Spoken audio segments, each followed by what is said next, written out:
Hey everybody, G4 Video 5 here, and welcome back to some more Grand Theft Auto Vice City, the Definitive Edition. In this part, we will be completing the Hymen Memorial Stadium events, which is a fantastic name for a stadium, which is a requirement to complete in order to get your percentage points for 100%. And so the way that these events work is that every single day in game, there's going to be a different event taking place that night, from the hours of 8 p.m. to midnight, which is 12 a.m.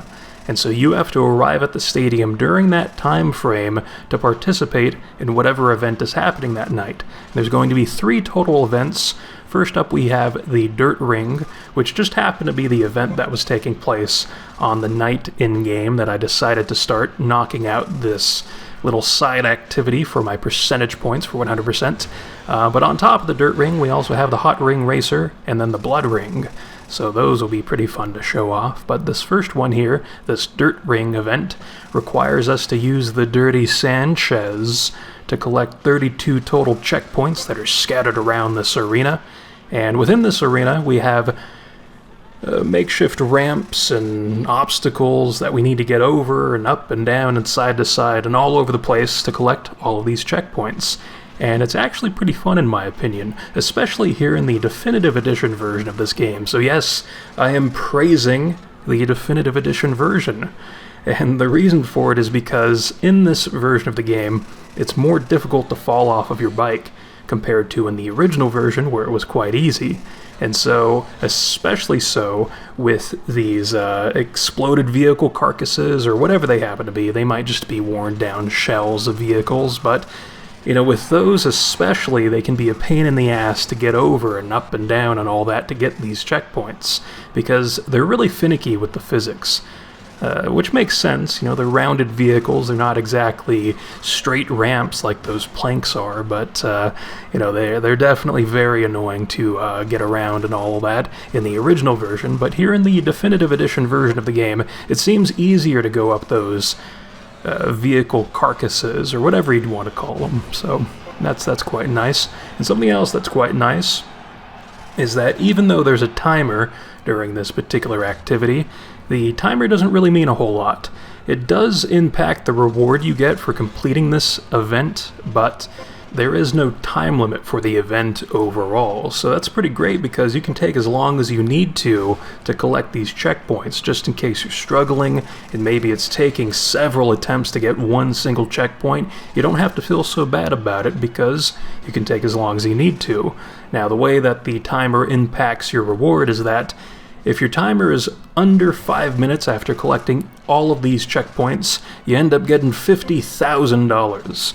If your timer is between 5 minutes to 10 minutes, you get $10,000. And then if your timer is over 10 minutes, then you only get $5,000. So $50,000 as a possible maximum reward is a fantastic reward, honestly, because that's a lot of money right there. That can really help you if you're struggling to get money for the assets, since you have to purchase them before actually participating in their mission strands, or whatever you have to do for the asset that you're eyeballing purchasing.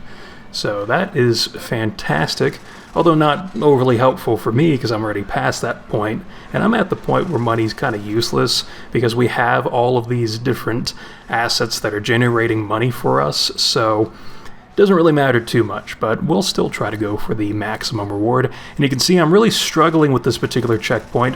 I completely forgot that you have to do a wheelie to collect that checkpoint back there. So, yeah, that's a little embarrassing, but I wanted to leave that in there. I wanted to leave all of my fails in, but I would just speed up the footage in which I was failing, because, you know, I wanted to leave all that in there. Why not? It's always fun to have a little laugh at yourself there, because that is kind of, you know, just really silly that I completely forgot that you can do a wheelie to gain a bit of extra height without actually going off a ramp or anything like that. So, speaking of ramps, we're going to conclude this event by going through this massive ramp right there, through that flaming ring, and we got ourselves $50,000. And so now we're moving on to the Hot Ring Racer. So this event is pretty wild because what we have going on here is a pretty standard looking racetrack, you know, an oval shape that we're using to compete against 15 other racers in a 12-lap race, and everyone has Hot Ring Racers as their vehicle. And things are going to get pretty crazy right off the bat here. Needless to say, excrement is going to be hitting the fan real soon, and we can see it playing out right here as everyone's attacking each other, trying to get that inside lane. And it really doesn't work out well for many people, which is putting it lightly, I'd say. But, I mean, you can see even up here, these racers that are in pretty comfortable positions can't really control their vehicles all too well because they're just that insane and crazy trying to get that inside positioning that they just kind of end up swerving off path at times, and we're already seeing some explosions here as these vehicles can only take so much abuse before they begin exploding, so you do have to be careful about that. And honestly, my strategy for the most part is to stay on the outside when I'm around other drivers, but when I'm kind of on my lonesome, that's when I'll try taking the inside lane, but as you can see, sometimes it still just sends you kind of all over the place, just getting hit no matter where you are on the track. And that's kind of something to keep in mind with this. It's like you end up swerving all over from just a little tail bump. And so it kind of leads to some awkward situations where maybe you might take repeated abuse from other drivers because you're just in their way as they're trying to get that inside lane.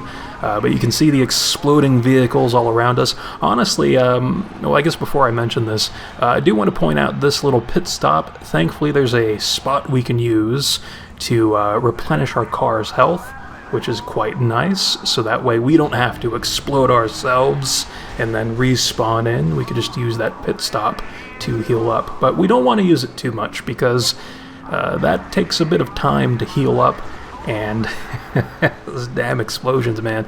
It takes a little bit of time to heal up, and so you're giving your competitors a bit of an advantage because you're stationary and they're catching up to you, so you don't want to do that too much if you can help it. But what I wanted to say, though, is that these competitors remind me a lot of cats, which sounds like a really weird comparison, but the reason is because these competitors are like driving up the walls, flying all around the place. It reminds me of like cats when they get all that energy and they need to like get it out, and so they start attacking the sofa and all that.